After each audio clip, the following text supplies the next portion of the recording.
Hello, good afternoon. Hello. Hey, Adrian. It's warm. It's warm. Yeah.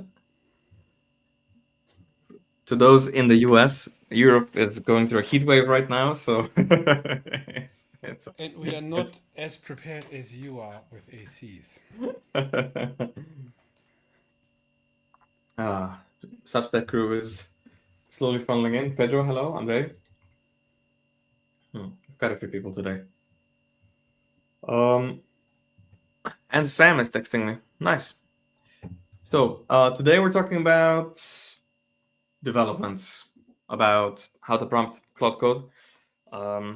For better or for worse, Claude Code has emerged as a sort of, I don't know how I would phrase it, best ROI, let's say, for coding, for using AIs for coding.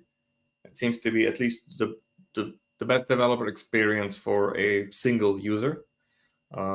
It's probably not the best for enterprise usage, but that remains to be seen.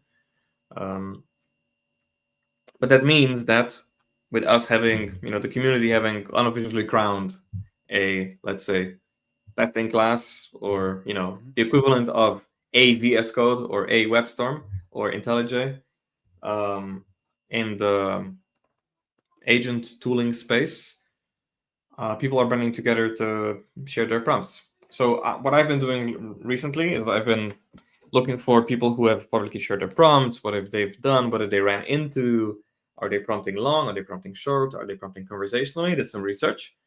And now we're going to talk about basically what I found, what's on the market, alternatives, and what people are struggling with. So we're going to be looking into a lot of different system prompts, motivation behind the system prompts, motivation about how to write them and what's going into them, what makes them good.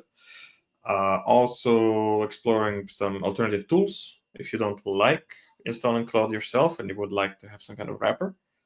And some general sentiment about what other industry experts in the engineering and engineering plus AI field when it comes to software think about these kinds of tools. Most of our show notes, so most of our research is based on things that have been emerged or talked about or presented less than 2 months ago. So this is all very fresh, very new. It's not at the scientific rigor yet of it being like a double-blind study of any form. This is just people experimenting. So there's a lot of self-proclaimed AI experts. There's a lot of actual AI experts, and there's a lot of Every developer who used Claude Code once is now an expert. Yes, basically. Because they have AI. Yeah, so I'm using it. Adrian, I saw you use it. I think that's no secret at this point. I've also been an early adopter in ChatGPT, right? So I've used GPT-2, GPT-3 I wasn't happy with. I think most people started using GPT 3.5. That's when it really started taking off. 3 and then 3.5, yeah. Yeah. If you have any questions, so I see you have a lot of people in Substack, like 20-ish people in Substack, a handful of people on YouTube. I can't see your stats in your Substack, but I imagine it's going to be a similar number. Vladdy says he can't hear you very well. Is that me or is that us? I don't know.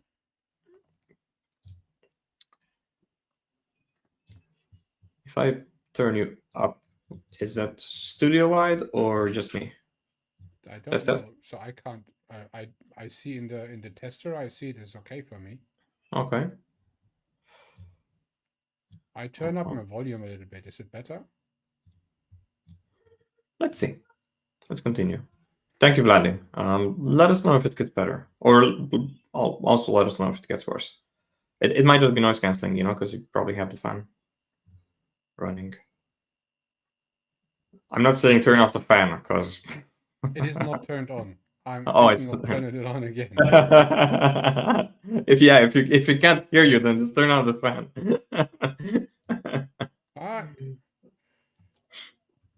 Okay, so who here doesn't know Claude Code?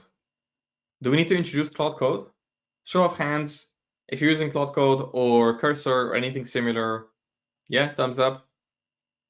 thumbs up, heart. I don't know. What does Substack have? Hearts? I think hearts, right? Or if you're on YouTube, let us know. Or if you're using something that we don't know about, if you're using some, I don't know, Bolt, let us know.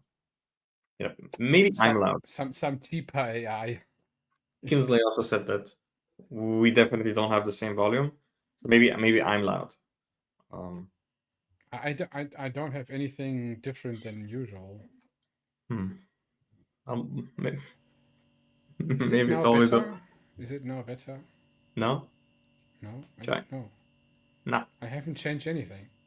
Okay, I don't know. Okay, I'll just jump into our first. And says cursor mostly, but sometimes I just stick to the API key. But I'm probably going to adopt Cloud Code soon.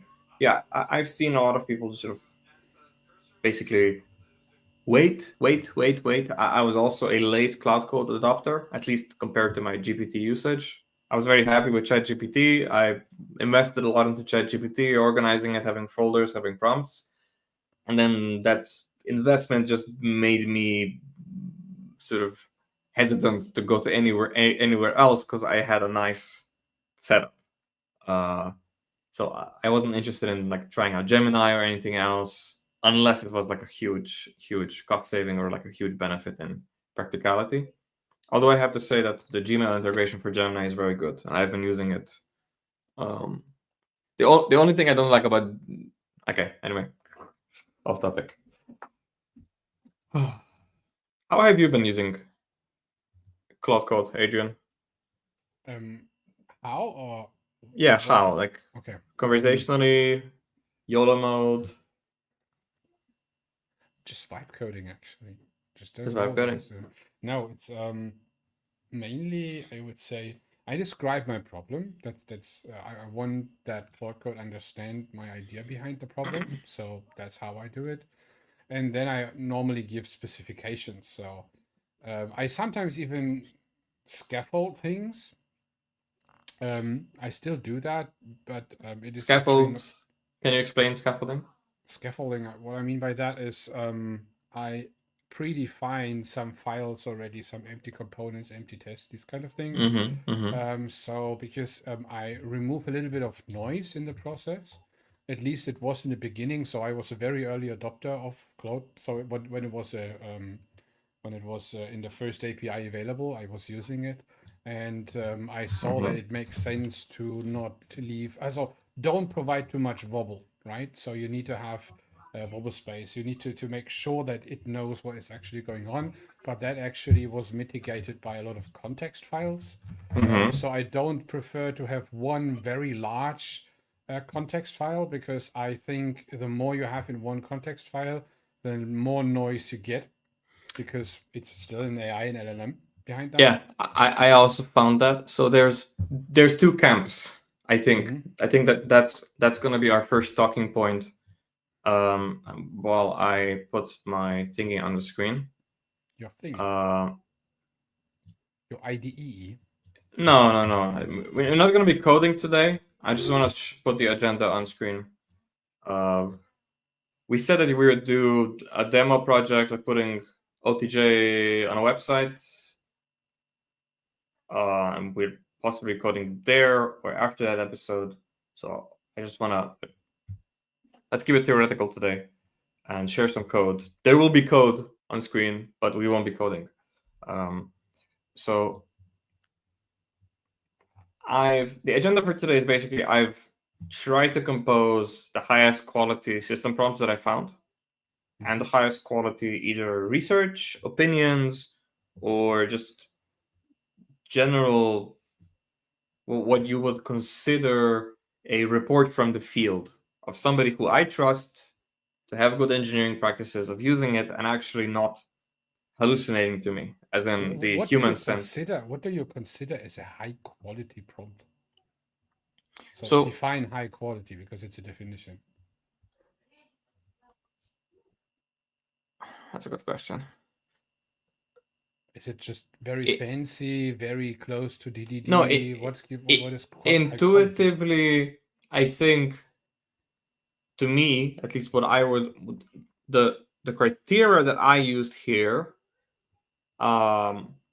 was who in my community have managed to successfully use AI tools with prompts that they wrote in a way that is completely natural to their normal way of working and a positive complement. Yes. Rather than some weird fancy schmancy vibe coding nonsense. Right? So it's more this idea of like Microsoft is pushing the AI Kool-Aid. So I don't trust anything coming out of the Microsoft, at least for now, Microsoft sponsored conferences, because they're just pushing AI so much that even when it doesn't work, they're like, "Oh yeah, look, we have a lot to learn, and it's still a work in progress, but you can try it." They're like ChatGPT; it's never negative. There's always something in the box, and it's just it's too much for me. So what I was looking for was people who are hesitant, who are like, "Look, this is probably a bad idea. So I'm just gonna play, and I'll let you know if I get positively surprised." That to me, that was the high quality bar. So the bar was surprise, as in positive surprise. High quality would be positive surprise plus actual productivity gains for them reported by them. That's how I found them. So we're looking at Paul Hammond. Paul you'll find on YouTube under Feedback Driven Dev. Then we have Younes Jaidi. I hope I pronounced it correctly. He's in the Angular space, so that's TDD and Angular. Then we have Brian's system prompt for a pet project that he did. A comment by Randy. Randy commenting on Kent's work. Kent Beck, whom you know as the father of extreme programming and TDD, he recently did a project using, I think, Claude or Cursor. I remember he was writing about that. Yeah, and he has written about it extensively and open sourced the project that he wrote and the system prompts using it to write them. And you can look at his pull requests that he did with himself to sort of see what work in progress looked like. And then there's Michael Fetters, whom you might know from the book Working Effectively in Legacy Code. He is now writing a second book. So this book on LeanPub, it's like 30% written right now. He's working a book about basically AI-assisted development, but there is that aspect of the things that apply to a human still apply to AIs. Plus, there's an element of how does a human think differently in a legacy system compared to a greenfield system, and how does that change interactions with AI? Because I feel like those are the two main criteria right now for prompts, which is how do I tell it, how do I write down on paper good engineering practices so I can prompt the AI? 90% of the answers on that, at least from the community right now, have been basically everything from extreme programming, which is, I think, extreme programming right now, with TDD included, is having a renaissance, sort of fueled by the whole agentic AI movement, which is awesome to see. And then there's the other aspect, which is what do I prompt to help the AI build software in my project, right? So what does it need to know? Context, diagrams, does it need access to Jira? Do we need an MCP for, I don't know, does it need to see all of our emails? Does it need access to Slack? Like how much context does it need? If I give it too much context, is that harmful or is that beneficial? If I give it, so it's how do we rein it in? Like, do you need more data, less data? Do you need higher quality data? Do you need better timely data? Do you need guardrails? Do the guardrails work? Are you hallucinating? How do I measure the accuracy?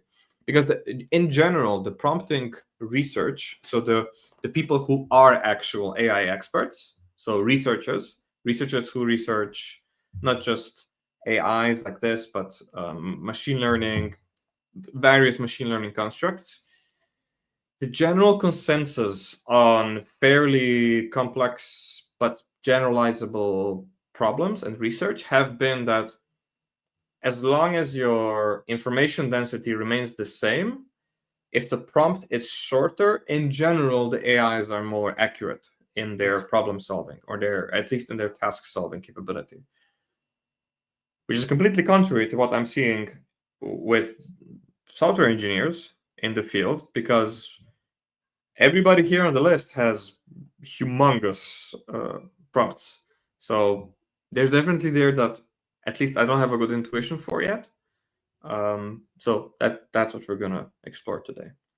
Mm-hmm. Your system prompt is also fairly large, from what I've seen.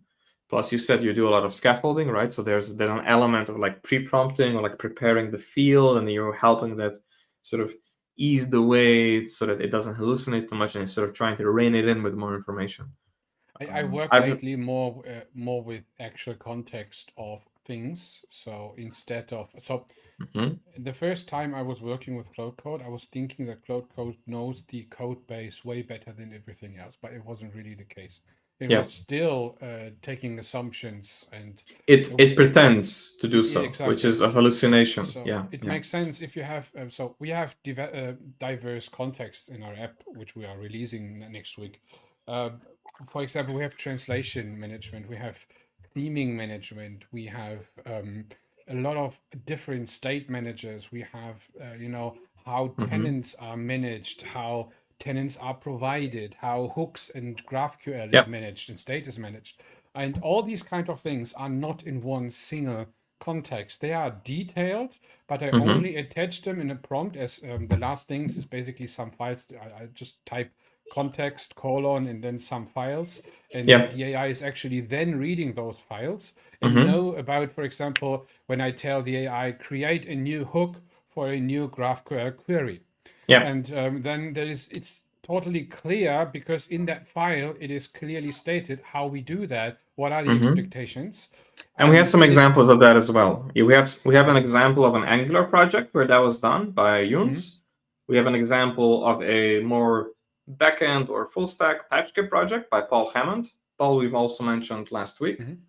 And Brian has like a more typical backend, like web scraping, just like a one-shot project. But there's an aspect to it. You need to really put that into chunks when you grow. So it needs to be like a repeatable pattern. So we have now 200,000 lines of code. So just for frontend, and you cannot expect that this amount is understood just in a single file. So if you would put everything into a single file, you would have 30, 40 pages of context, which is basically extremely inaccurate. So you cannot really use that with Claude Code anymore. So you need to be the larger your project becomes, the smaller your actual action is with AI. That's a rule of thumb for me. So in a starter project where many people make the YouTube videos about, you can do basically vibe coding, and the AI is so, let's say it's so small, it nearly, so the accuracy is still okay. But when you get to when I started with Claude Code, it was about 90,000 lines of code. Now we are going close to 200K. It is a total different thing. It is an absolute total different thing. Execution time, every of the API time, number of tokens exploded, literally, right? And the more tokens you use, the more inaccurate it becomes. That's something I see as well. So you cannot expect. So the idea of vibe coding is the larger your code base becomes, is basically even more unrealistic than it actually is with small code bases.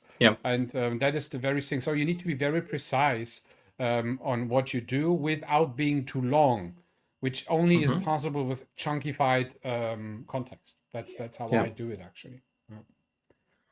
We had a new wave on Substack. I think the notification just went out, so we had like 10 more people joining in. Alex, notably, hey Alex, hey Kevin. For those of you who just joined, if you have any questions, definitely let us know what it's of interest to you. Like, are you using Claude Code, for example, for working solo, for pet projects? Are you using it in production? How are you iterating on your prompts, on your system prompts? Are you dealing with it in the browser? Are you dealing with it in the CLI tool? What are you using it for? What are you definitely not using it for? And we're just generally, today is like a more general episode. What did you find? You probably got burned more than you experienced a productivity boost. So if you have any annoying stories to share, that's also very welcome. I cannot say that. So for me, Claude Code is definitely a huge boost in productivity. And that is, of course, due to the state we are in with the app. So it would be different if we would work in our legacy systems. We basically don't use AI there in legacy systems. That's an interesting part as well. So the more greenfield, the more we use AI, the more you need to generate, we use AI, and the more we need to research, we use AI. But it is so if there is a point where you are mostly, let's say, refactor things, AI wouldn't do the refactoring itself, in my opinion. AI would consider refactorings. That is what it should do. Maybe you can execute them, of course, but I just saw that, especially when it comes to simplification, those typical dry and clean code things, the human is way better than the machine. Because the human understands better how a human reads and feel about things. So it's very hard to put that into patterns. Even though it seems to be obvious that those are patterns, but in reality it's different. The AI isn't simply not very capable of doing that. Paul, I have Paul's system prompt open right now. Paul specifically has a dry violation example for this. Is one system prompt, by the way. This is like one giant system prompt for that Paul is using, and this is not his only system prompt. This is the second level, or like the first level master prompt. There's one more above this, and then there's project guidelines, and then there's 8 architecture decision records inside a project. It's fair to say he went through a lot of work to set up his project. So I thought initially that we would all just have like one file inside the project and we would share it and that'll be fine.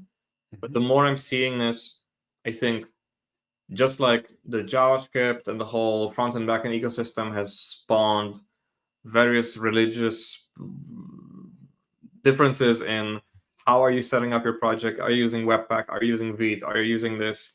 We are seeing the same sort of project structure discrepancy when it comes to agentic AI usage. So everybody has their own flavor of where are the prompts going, where are the ADRs going, how are the tools being used? Is it inline, out of line? Is it in process? Is it in a CLI? Is it through GitHub Actions? So is it Copilot agent? So there's definitely a lot of petitioning going on about, okay, there's a lot of different ways that people disagree about how to run these things. And it's interesting to see that Paul, for example, we are looking at Paul Hammond's, one of his main master prompts right now, his main system prompts. What he did, I recognize this, that what stood out to me is that he wrote guidelines as he would like a coach, like a technical trainer, or like a senior engineer, or like a, let's say, more of a director level sort of, or staff engineer trying to sort of run a improvement initiative to the engineering org.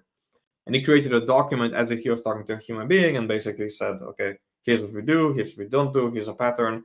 And this to me looked like a wiki condensed down into a very short one file document. So it is extensive. It follows good writing heuristics. Like it's a structured document. So this is for a human. This is not just for a machine.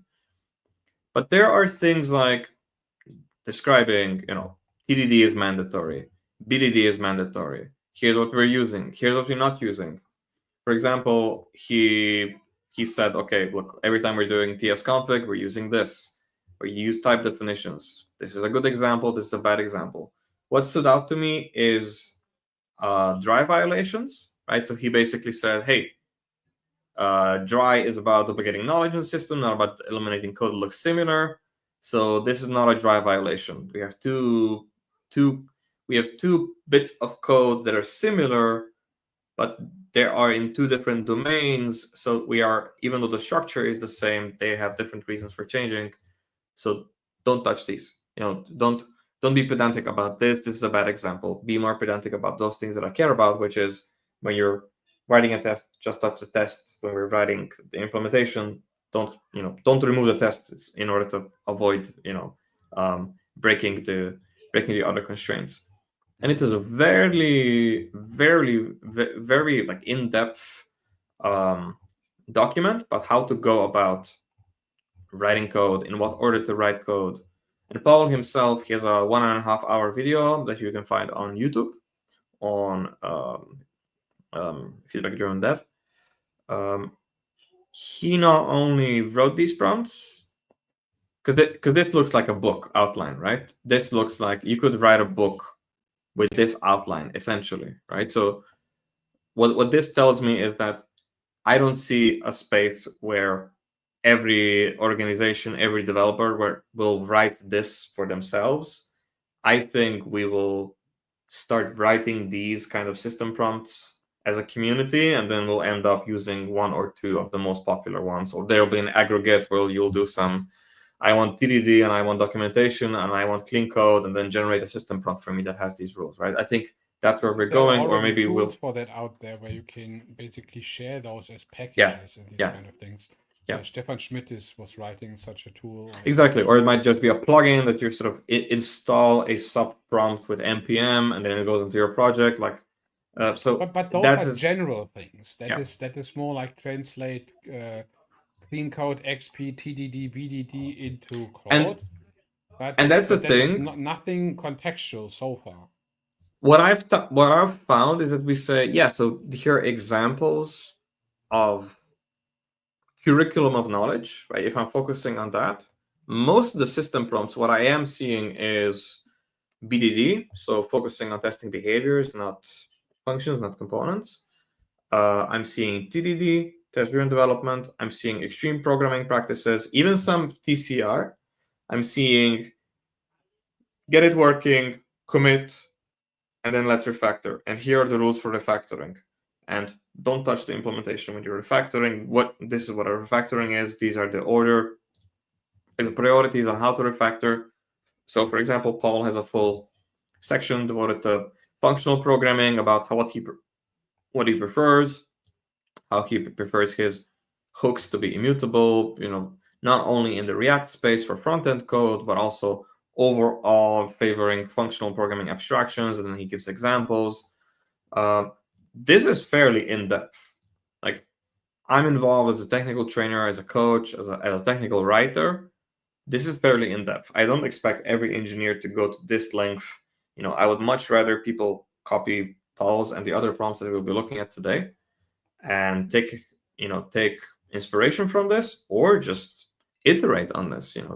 Treat this like you would install a prompt and then maybe configure it or iterate on it. So everything is in here: a refactoring checklist, commit guidelines, pull request standards, how code changes are happening, what to watch out for. So, for example, I saw him add to this on stream. It's basically every now and then Claude just starts hallucinating and gets stuck. And then he says, okay, like these things tend to happen when this happens. This is a common pattern that you do, that you, the robots, do. So let's just not do this. And yeah. So it's very interesting. So this is one of the first prompts, barely like over 1,000 lines of code. It's very well written English prose, and it essentially serves as a very strong guardrail for Claude Code to basically try to code like Paul codes. And Paul is a full stack engineer who does TDD, BDD, etc. Right? So he's an extreme programmer at heart. Alex has a question on my Substack. Once the human has done the refactoring, does it make it easier for the AI?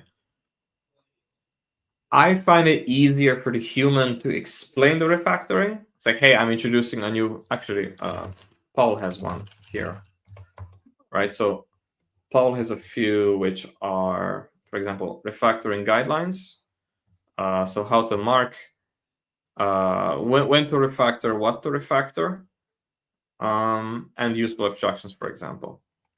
So what I am seeing is that it's easier for the human to say, it's easier for the AI to find code smells. I personally find it easier for me, the human, to decide what should be acted on, like what the solution is. But then if I can express that as a pattern, I find sometimes I can use IntelliJ, for example, to just do completely safe. So compilation, I can just use the compiler to basically tell me, hey, I'm going to do a refactor. I'm changing the signature on this function. But some of them are more complex. If I can explain the pattern of the refactoring, Claude Code can actually very easily apply that refactoring system-wide. So it'll basically learn from the pattern on what it needs to look for. It'll run a bash script to find all occurrences of this. You can ask Claude Code to basically say, oh, I find, 76 different places where we could potentially apply this refactoring. Do you want to review them? And then you can say, no, just do it, and and give me the pull request, and let's run the test, and I'll review it. Right? So you can basically say, I won't review the list, just do the refactoring and commit, and let's run the tests. Because if the tests aren't running, then I won't review it. I won't waste my time reviewing the list if you don't know how to do the refactoring, right? So usually you would do the other way around. With a junior engineer who would be doing a refactor, you'd be like, okay, do this first, because that one's risky. You can get bogged down there. Because you're assuming that they know how to do it, but you don't have enough time to do it. With Claude, it's a bit different. You can assume it can work very quickly, but it will probably get it wrong. So generally what you can do is, as long as it's easy to review, as long as you have tests in place, you can just tell it, just do the refactor and just run the tests. And if you don't run into issues, if it builds, if you don't find any inconsistencies that violate the system prompt, and the tests pass, then I'll review it. Then I'll spend my time reviewing what you did, because then there's a very high likelihood that it's actually worth me investing my time into reviewing the code. And if it's not, then I just say, okay, never mind, I'll do it myself, and then I'll pick a much smaller scope, and then I can feed back what I did as an example of what it did. Akash is asking if you've tried Gemini CLI. I've used Gemini in the browser. Haven't used CLI. Adrian? No, on some point in time I saw that Claude Code is so specifically different to anything else that all the others don't really try to compete with Claude Code. Google I/O was hosted recently, and Gemini's new model. So Google claims they have the best coding model. I think that was like the big news a few months ago. But as far as like Google creates products in general with terrible user experience and developer experience. And every time there's a product from Google that I like, they tend to kill it. So as far as Gemini is concerned, I'm not super over the moon about testing something that Google rolls out as a maybe kind of sweet project that they might kill, or that isn't as good as they can. It's something like when you play with some project on a side project or something like that, you can use whatever you want and try whatever you want. As soon as you go into production and you have timelines and you have responsibility, go with Claude Code. There is no competitor right now. I agree. Code, I agree. Period. We don't need to discuss that today. I agree. There is none. You can try ChatGPT Auto Mode. It sucks. Sorry, it just simply sucks. It don't even hit the tab when it makes changes to the web store. I like ChatGPT for research. So you can set it into research mode, and I can basically use. So how I would do research is I would open up Google and Bing and Substack and LinkedIn, and I would just query, go like 3 levels deep, and query, go 3 levels deep, document everything, and then cross-reference everything and do it again. Right? So, but ChatGPT for research does that very well. I prepared this list, for example, using ChatGPT research. I basically said, hey, I noticed this and this was happening. I noticed this on LinkedIn. I noticed this on Substack. I noticed this on Google News. This came in from Gary Oros's publication. Limit yourself to this time frame. This is the topic. This is what's going on. Give me some research. And I was just looking for material, basically. So I knew about most of these. ChatGPT helped me find this one. Youn's Jaidi. We can look at his project next. So he's using Cursor. So Youn's, I'm very sorry. I hope I pronounce your name correctly. So he is a technical coach focusing on TDD in the Angular space, so more of a front-end focus. Nick Showmaker, for example, a friend of ours, also a friend of the stream. He focuses on React in sort of banking applications and banking similar domains. This repo is a good example of system prompts for Angular applications. It's a typical Vite setup. And what stood out to me is that there's an interesting bit of like these kinds of rules, for example, right? Where there are, let's say, this is for Cursor, not for Claude Code, but there are these ideas of, hey, when I code, I do this. So I'm just going to write down and codify what I as an engineer do. And then if I can write it down for myself and codify it, then somebody less experienced can draw inspiration from it. And since he's a technical trainer, he's a good technical writer. He knows how to sort of firstly get his thoughts down into like a bullet list. And it turns out that that's actually a very good way of prompting, of writing system prompts. So you will find similar prompting strategies compared to Paul's document. Nothing fairly stood out here to me. Adrian, yes? I will test Paul's fairly large system prompt and switch it with my Claude MD in the next days, and then I can report back, because I doubt that it's actually that effective in large code bases, because there's too much inside. Paul actually uses, if you see his project in depth, Paul uses 4 system prompts, which is very odd. So the one I showed is his more general prompt, the one that you might use on a blank project. Then in his actual project that isn't open source, but he showed it on stream in his YouTube channel, he has a prompt specifically for that project. So I think most of the effectiveness comes from that prompt, not from the one that I just showed. Because there is a prompt that says, how is this project organized? Where are the ADRs? What decisions did we make? How do we run this? Where are the binaries? What do you need to run after each test? So the prompt that I showed now on stream was basically what do we consider professional conduct for a software engineer, for somebody contributing code? And then there's another system prompt, which is, how do we work in this project?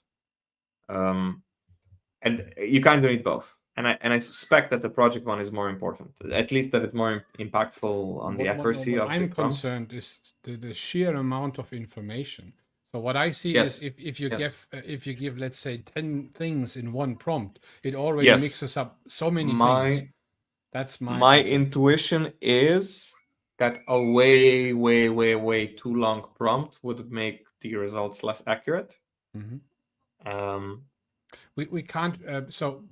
One thing is very important to understand. But I haven't verified this claim yet. It's just my intuition. You cannot just redefine programming in a prompt and expect that Claude Code then uses or redefine its LLM. So it is still, or it still has learned in a very specific way to code. So it will always fall back. It's like ChatGPT putting dashes everywhere. So you have those learned things which are like that, and that's the reason why we see new LLMs coming out, because they have learned differently, and they might be more effective or less effective or something like that. So I wouldn't try to define entire XP programming in my Claude. I will try it out because I'm interested. I'm also that was also what I was interested in, which is what I'm trying out now. Which is I'm trying to write down, how does Dennis code, right? So like my 20 years of experience in software is like, okay, how do I write down? How do I separate out the important bits from the not important bits? At least to the degree that the LLM doesn't know about, because the LLM read more books than I did, right? I just need to tell it like what is actually important. Yes, but it knows not everything of every book, but a concentrate of every of those. And that is the point. That is what the LLM then is. What stands out to me is LLMs are generally like well-read juniors, right? So these LLMs that are doing coding, they weren't trained on the best code. They were trained on average code. They were trained on silly, goofy Stack Overflow answers. They were trained on lousy, unmaintained GitHub projects, right? So it is fair to say that it has the average compendium of all human knowledge regarding writing code, and most of that sucks. Right? So, but it has seen examples of good stuff. It just probably can't differentiate very easily without human supervision about how to tag this is a good example and that is a bad example. So for now, I think most of that burden, there will be better trained LLMs out there that will be focused on coding over time. I wouldn't claim that it will get worse over time. Like, that would just be silly. We might be at some kind of knowledge asymptote where it just can't make the right judgment. But it's fair to say that if it doesn't get better, at the very least, it'll get faster and cheaper, which might be enough. What I can claim is that even though it was fed with a lot of average knowledge about how to build software, right now the burden is on us to prompt, to tell it, what is good, what is considered good here, and what is considered bad here, and is there like a common theme? And the common theme that I'm seeing engineers who I trust, who are building prompts like this, they are building prompts which are basically leaning on extreme programming foundations. So continuous integration, TDD, BDD, TDD. I mentioned TDD twice. Refactoring, specific strategies of refactoring, Michael Federer's work on how to deal with legacy code, how to separate dependencies, explaining duplication concepts and abstraction concepts, some common patterns that you might want in your project, and then the project setup itself. Vladi mentioned, I can imagine that the time invested to refine and have such a good quality prompt will only be worthwhile if you'll be working on that project long term. So if you watch Paul's stream, you will see that Paul basically did it in 3 stages. He had, and we're trying to get Paul on the stream on OTJ so we can talk to him about this. But from what I saw secondhand was that there was an element where he's just starting off with a prompt. It kind of works and it doesn't work. But then there's an extra step where he is using Claude Code in a different context, in a different session, to help him improve the prompt. Right? So he's using Claude Code to improve the document, which is the prompt, to make it shorter, to make it terser, to make it sort of exclude the unimportant bits or to simplify the language, which I thought was very clever. And I saw Kent Beck echo the same sentiment. It's like, okay, if it keeps making the same mistake, interrupt the session and start a new session and say, hey, this is the prompt, this is the problem I'm seeing. How do I improve the prompt so I get to this answer faster, or at least with a one shot, or one shot at least that which I can agree with, but then let's separate out those things that I can't agree with. And I think that process, that continuous process of refining the prompt, that is where the value lies. If you just copy paste this from here to your project, I think you'll probably just end up with the same level of lousy outputs that you're normally used to from your whatever other prompt you're using. Again, I haven't invested enough time into this to confidently verify that this is true in all cases. I'm at the stage right now where I'm building intuition on this. There was a lot of developments lately in the last 3 months that have challenged my intuition. I was in the camp of, I can probably do it faster, until I saw these kinds of giant prompts for Claude basically create things that I agree with faster than I could, which was a good sign. What stands out to me on this project is that there is an element, if you watch Youn's YouTube video. The YouTube video is called TDD with an AI agent, whisking raw ideas into tidy code. What he did was he explained, so he created the prompt for the project with Claude. So he started with a system prompt, describing engineering practices and sort of the idea of the project. And then that he used to create a separate document, which is the prompt of the project itself. And that was basically the spec, right? So part of the prompting strategy was creating a spec with the AI. And what they ended up with, I think, is this design docs folder, where they basically said, okay, here's my goals. This I don't care about. This is the desired behavior. The diagram is AI created and refined through AI. Here are the important implementation details, testing strategy. So similarly to what you said, he basically used the AI to create a scaffold. He then double checked the scaffold. He then put the scaffold in place. And then with his other prompt, he then went into the project and said, okay, scaffold is in place. And now let's do this step. That's here's my interesting. success metric. And if you can't do it, I'll do it myself. But at the very least, there's some part that I'll try to make sure that you can do, you the AI. On one day, I needed to create something for next day for a presentation, and it was quite a large thing. So a modal with a lot of things in it, and a lot of functionality, several APIs, which needs to be orchestrated. And I was a little bit like, we can't make that anymore. And then I thought, okay, we are in the age of AI, so probably we can, but it is maybe not like we would do it normally. But let's get it somehow done, so we can still take a look if we keep it or ditch it next day. And the interesting part was we basically had a screenshot from a Miro board. And basically we have a design system file as well, which describes how we use components to actually do UI of basically our UI description. And we both put that into ChatGPT in that case. So it basically took a look at the image, it took a look at the design description, and it created the prompt basically for Claude Code. And Claude Code was executing, I think, 10 minutes or something like that was the execution time. There was no testing involved in that case. So I explicitly said, you don't need to test anything, just get it done. And it was basically fitting. So the interesting part, it was 100% the expectation of the outcome, not 100% the expectation of the execution. So we would have done some things differently, but that is basically not objective anyway. So other engineers would. You can get to a point where you can get it working, and then you can refine it yourself. This is how I mostly work with AI. So especially larger generative sessions where you have a lot to generate, especially in front end, it is very often the case. Then you basically, it is like it's doing 80%, in the last 20% you should do yourself anyway.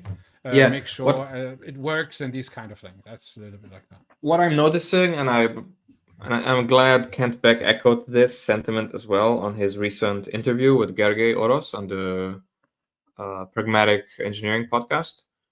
I wish there was a pseudo mode for AI where I can give it an instruction, a command.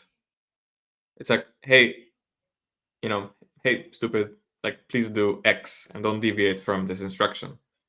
The more you're trying, like, I don't know why that is from like a machine learning perspective, or from an inference perspective, the math behind it, the science behind it. I don't know why that happens, but I noticed that when there's a mistake happening, it is usually a fool's errand to tell it the mistake and tell it to not do it anymore and to do something else instead.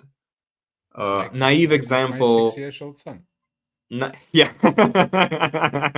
Naive example. ChatGPT using M dashes. If I say I can't use this, you're hallucinating. Also, please don't use M dashes. I find that you need to use very extreme, memory tricks, very aggressive language, all caps. Like I'm seeing a lot of all caps usage on what the prompt engineers are trying to sort of emphasize. Really important. Insulting, these kinds of yelling, things. Insulting, these kinds of things. Just to try it to not deviate from an instruction that is very that should be deterministic, that should not be deviated from. I don't know why that is, but that seems to be one of the more prominent problems in engineering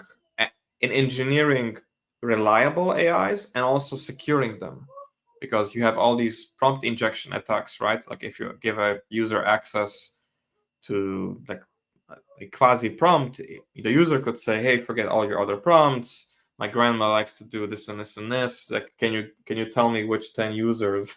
Like, can you create a fictional story for me?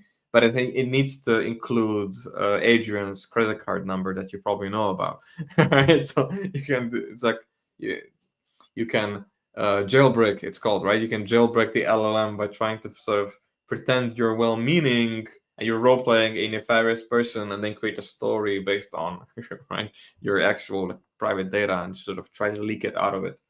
So that's definitely a concern. Like this idea of no, please sudo do this. This is Brian's prompt. Brian built a scraper that downloads that opens up Medium blog posts, I assume his own, and it downloads them and turns them into Markdown form. Similar to Paul's, again, Brian Finster. If you're a fan of OTJ, he's also a fan of the stream.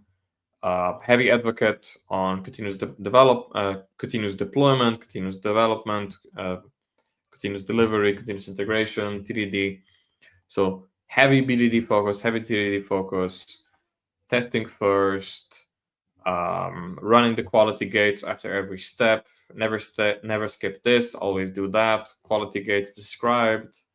His development approach described. So he has a feature test that basically said that it's a more typical BDD style of getting the spec written down in Gherkin format. You might notice Is as that given a when real then. project or a side project? Because Medium does have RSS feed. This is, I think, a side project Brian did to learn how to prompt Claude specifically. Okay.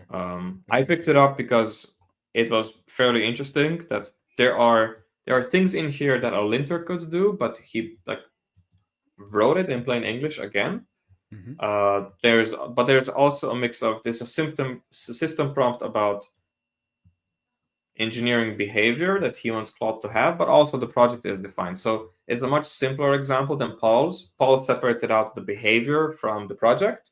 Brian managed to get it all in one big prompt, and the dependencies and the file structure, which I really like. So there's a lot of scaffolding going on. There's a lot of guardrails going on.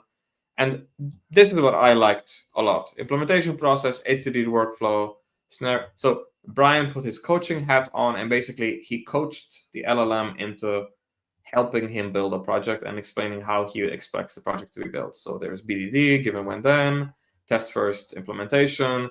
He goes into a lot of detail to explain just style, VTest style tests, where the acceptance criteria go, where the unit tests go, where the quality gates are contained, how validation happens.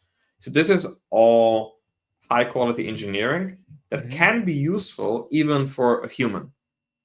A lot of people, a lot of software teams, especially teams that I coach, just aren't capable of this level of discipline. Yeah. And I find that it's very useful to see this renaissance of you want to learn how to, prompt Claude. Well, take up the opportunity to also learn that you learn how to teach Claude to get better at engineering by learning how to teach it. How to coach Claude. Coach yourself by trying to coach Claude, essentially, right? So use this idea of your business wants to do something AI related. Good.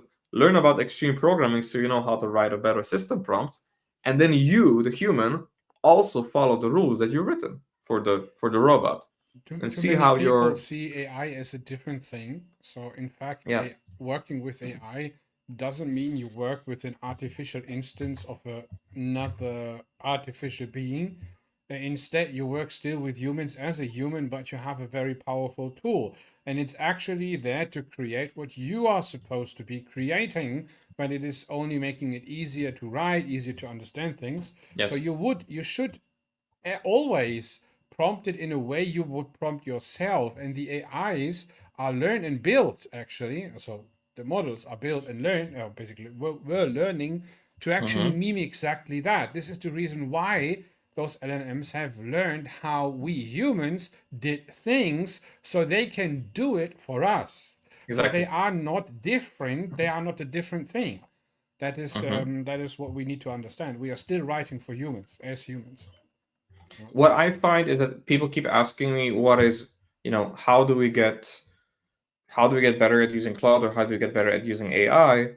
Well, it seems that the communities that invested the most research and rigor about figuring out how to do software engineering well are the sort of non-dark agile software communities, which is the clean code space, Dark those agile. sort of the lowercase agile communities, which is the extreme programming communities, basically advice coming out of technologies mentioned in the ThoughtWorks research, the Google Tech Leadership research, right? So Project Aristotle, Dora metrics, and TDD BDD, and by extension, continuous integration, continuous deployment, which again is a extreme programming practice. So people keep asking me, like, how do I use AI more efficiently?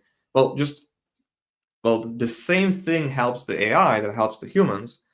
But if your team does not practice the good practices that we already know about, then rather than judging yourself for not being at that level, well, if your organization wants you to do AI, well, sure, but then also maybe that's a good opportunity to improve your own processes for the human side, and then document what it is exactly that worked well, and then teach the AI how to do that as well. I think cheating this might not be a good idea. We're not following these practices, but the AI pushes out good code. Let's teach the AI, but everything the human touches is still crap, right? So I don't think Luca from Refactoring, he had a great example of this on LinkedIn. His wife is a radiologist, and they're using AI for X-rays. And there was this analogy that surgeon robots you have to be a good surgeon in order to use a surgeon robot. Like, the robot just doesn't do the surgery by itself. It still has to be operated by a surgeon. It's just that the robot can be much more precise than the human. And I think that's what we're finding with these Claude tools, is that it's not about vibe coding where I get to talk to the computer like a product manager or a founder, and it just creates code that magically works. But this is a specialized tool that the specialist can use to be more precise in their work, right? So I can teach Claude how to do extreme programming because I follow extreme programming, and I can use it to sort of scale my ability to adopt some patterns, faster, or to apply some changes faster, or to verify some ideas faster. It's like, hey, are there any, I'm doing an architectural rewrite, I'm flipping around the dependency. Are there any instances of using this dependency in the wrong way, in the old way, that the compiler cannot pick up on? I can ask that question like Claude, and Claude can reasonably well find proof that there is an instance or hallucinate. But at the very least, it can give me an answer that I can easily verify, rather than looking around in a haystack. Generally, my AI usage journey has been that it doesn't necessarily drastically improve my productivity and everything, but it allowed me to sort of get a step ahead of myself about tasks that I otherwise wouldn't even have entertained because it's just too time consuming for me. So it allows me to... Just because I need to say something quickly, because I actually have a hard cut today. Okay. So you can go on, it's no problem, but I cannot really stay very much longer today. Just wanted to say that. So if you want to stay longer, you can just do that, or we wrap up one of those things. How much time do you have? 5 minutes left, so I need to prepare for the next meeting. Okay, so I'm gonna skip the boring bits, and everybody, you can check out the Kent Beck project and the Michael Fetters book. And I would like to actually show you Sam's new project, which is Auto. This isn't sponsored or anything. I just find it to be the most... I find this to be the most novel usage. So this is the most out of left field kind of project. So what Sam is doing, Sam is coming from the event modeling community. And what the event modeling community is doing is I'm also part of this community, but we're basically trying to get to terms of if we can agree that we're going to have some Gherkin style documentation, event storming or equivalent, and a very good model of the system that makes sense to humans, not just engineers, like so non-engineering people in the organization. Then if we can get that specification down to a fairly provable, functional, test-driven system, and we focus on data transformations and side effects of the system,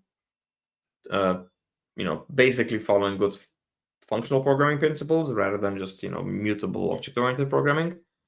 If we can agree on building specs like that, then our surface area for automated code generation becomes much larger. If we as an organization can agree to work like that. And what Adam Dimitruk has been doing is he has basically started this whole event modeling movement that basically gets an entire project and its timeline into a single document, which is amazing. What Sam Hatton is doing, he has built this new tool called Auto. What it's doing is basically upgrading a Miro board. So usually these documents are giant Miro boards with a lot of detail. He's basically creating a tool that can read this Miro board as if it was like an Excel spreadsheet, and then hook an LLM with the system prompt into the spreadsheet and generate the boring bits of the code. So it can like generate out the scaffolds. And the idea of this project is that you can come at it like a BDD slice. Like we saw this in Gherkin style from Brian's example as well. But then you can basically say, hey, I want to define a new workflow. It has mutations, it has aggregates that have a certain ID. So this is following, again, domain-driven design, event storming, event modeling, event sourcing. And I want to describe in plain English what the system should do, or at least what the observable behaviors of the system are. So I don't want to do this vibe coding thing. I'm going to tell the machine in what I consider to be machine language, but I'm using a DSL, basically, a domain-specific language as an engineer, rather than talking in plain English. And then you can use this plus the LLM plus the board to generate a very large scaffold in one shot. So it generates a huge chunk of the project up front, and then you go in and fill out the messy bits. Plus, it also generates the testing scaffold. This is still a work in progress, but this is one of the best accelerators in just sheer power given to product engineering teams that I've seen so far. Everything else is a bit wishy-washy Copilot stuff.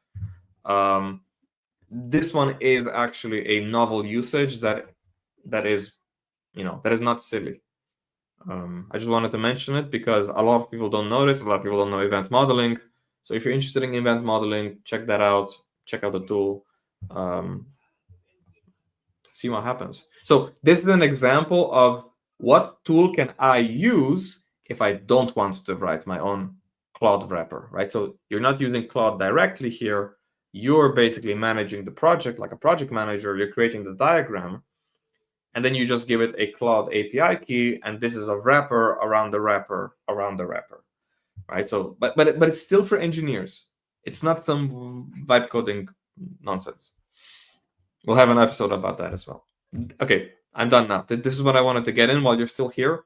If you need to cut, but that it's an interesting, more abstract approach. Yes, it's a level up. It's a level up, right? So I'm not using Claude directly. Things. My personal opinion, and many ask me to, coming on show as guest because these kind of things are very interesting right now. I don't think that these abstractions are for now for production. Those are more like scientific tests. Those are theories we try to follow to find the future way of developing, because that is more going into the direction of setting up requirements, expectations, and definitions, and let the AI do get to those. That is today with those LLMs executing the code not possible. That is how it is, or actually not with those available to standard engineers, and that is how I see it. Probably in the next 2 or 3 years, as it looks right now. But I think that what we see there is what we will probably do in 10 to 20 years at latest, right?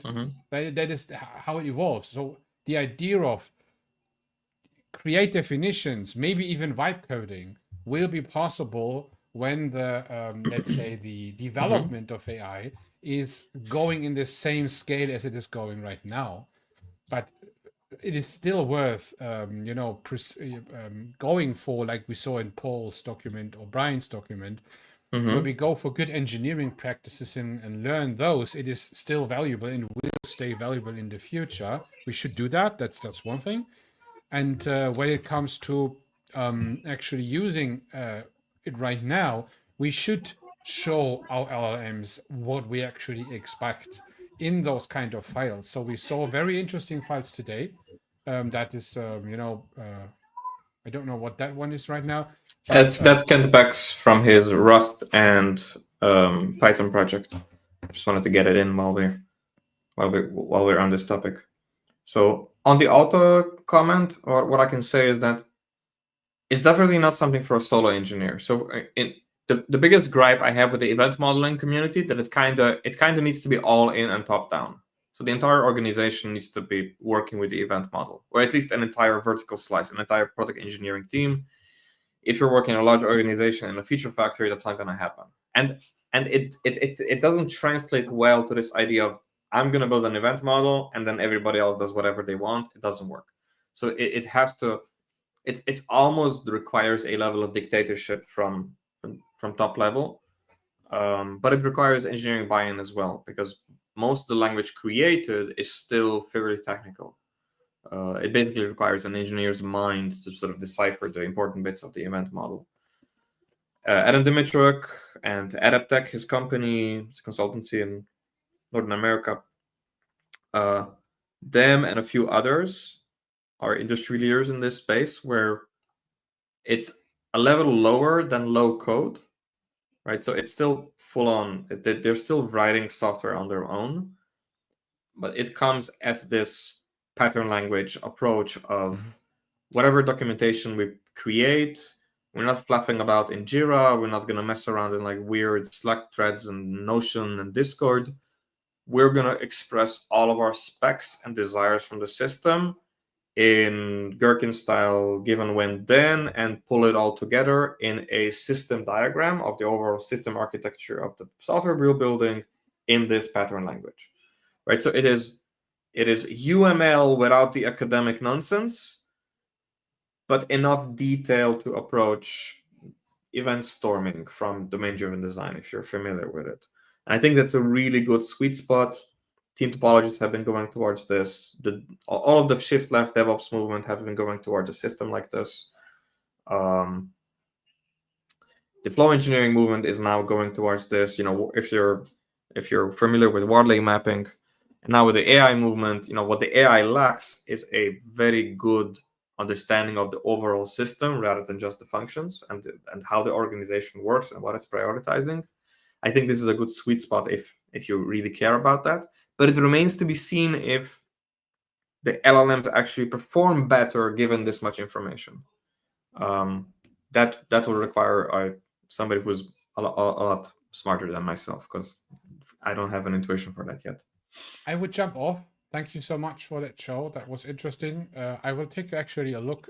Can you send me the links afterwards? That would be interesting. Yeah. So they're on our private board. I will, after you leave, I will dump all the relevant links into here on YouTube and on Substack so people can find it. Okay, that's cool. Yeah. I will. And when we have a website, we can probably when we have post the it. next sessions, I will report if I saw any differences. Cool. That's even interesting for me. I actually need to go. I have in 3 minutes. See you, everyone. Thanks for watching. See you next week. Ciao, Adrian. See you. Bye-bye. So the next thing that's happening, what am I sharing? Okay, let's turn that off so I don't leak anything. Hope this was entertaining. Thank you all for showing up today. I'm just gonna check on the agenda what's going on next week. So next week, what we have on the agenda is Adrian is in full launch mode right now. He's building a quasi SaaS website for coaches and similar, and for content creators and technical consultants. So we will also use that tool to build a website for OTJ for the purpose of us making the agenda public. So the agenda that I looked at today, we have a lot of show notes and have a lot of stuff that we generally don't always share. We're going to build that. There's probably just going to be a lot of Claude coding in there as well. There's going to be a lot of discussions about the struggles that him as a founder had to go through to build that project. And in 2 weeks, we'll have a session about AI slop. So if today was about the good parts and what works well and what I found, or at least what my research showed, that is a good example of experimentation in the AI field as software engineers. In 2 weeks, we'll have an episode that looks at the opposite, which is terrible examples of lazy usages of AI or dangerous usages of AI, how to detect it, what to be careful about, mostly regarding content creation, but also regarding software. I see it a lot in people summarizing Jira tickets needlessly, and it's just ChatGPT nightmare. It's like, oh, and it's just, okay, can we get to the point? There's that.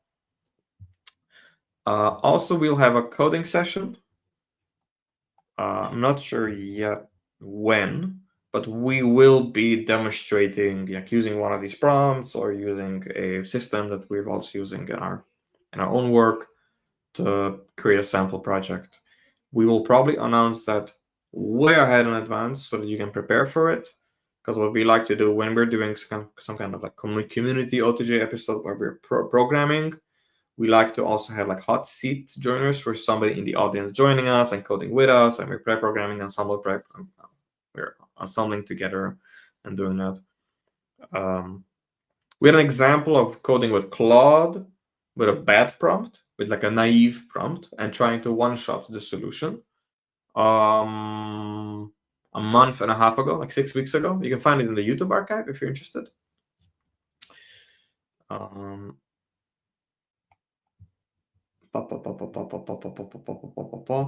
Here's Adrian's links if you want to reach out to Adrian. Here's my links if you're interested in coaching.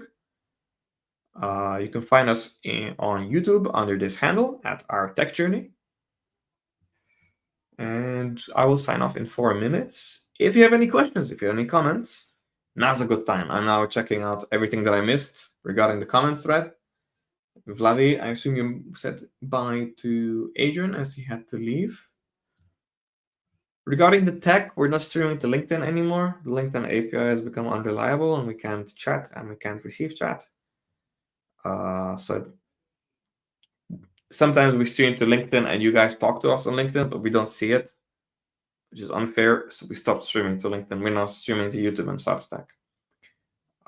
I can see what's going on Substack. What I can't see is what's going on Adrian's Substack. So again, there's some technical gotchas there. I am watching, if you're watching on Crafting Tech Teams, I can see you chatting. So I saw Alex's messages, I see Vladi's messages. And on the YouTube front, I see Ant's and Akash's messages. Ant mentions, we need ways to study outcomes of our prompts on a small scale. That way we can measure if a certain prompt works well, if an iterative change to the prompt makes it worse, better, or neither. I find that prompts generally aren't general purpose. So if I'm actively using Claude Code in a project, there's definitely an element of I have a series of system prompts. I have architecture decision records in my project. And then there's the conversation itself. And if I see that the conversation is going the wrong way, because I don't have a pseudo command, do this. No, hallucinating, stop, do this. Once it starts hallucinating, you generally cannot fix it. So what you need to actually do is rewind and refine your system prompt. So And I do this for technical writing. I do this for summaries in my coaching practice. I do this for creating katas. I do this for the show notes here. I do this for coding, for technical training and coaching. Generally, the best solution is, if I'm not happy with the results, and I don't want to use the term accuracy right now, but let's say just the if I'm the driver satisfaction, like if I'm driving the Claude Code, if I'm not satisfied with the output, rather than trying to teach it on the go, I have a separate discussion with a different Claude Code or ChatGPT about how to refine the prompt. And generally asking it questions of, hey, it keeps making these mistakes. What can I add to the prompt so I handle it? Also, can I add it to this prompt? Can you make the prompt shorter, terser? Can I, what can you remove? Like, what are the unimportant bits from this prompt? How can we remove it and give me some, shorten it down, compress, basically, compress the information density of the prompt. Generally, I find that if I have enough time and patience to entertain continuing using Claude once it starts hallucinating, if I refine the prompt and then restart or continue a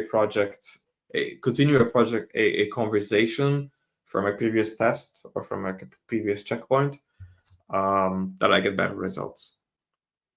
With ChatGPT, I've never been able to sort of course correct it to the degree that it starts hallucinating and giving me nonsense answers with that very positive, high confidence voice.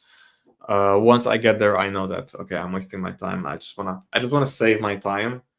If there is an improvement to be made, the improvement has to go into the main prompt, into the memory, rather than trying to salvage this conversation. That's just sunk cost thinking.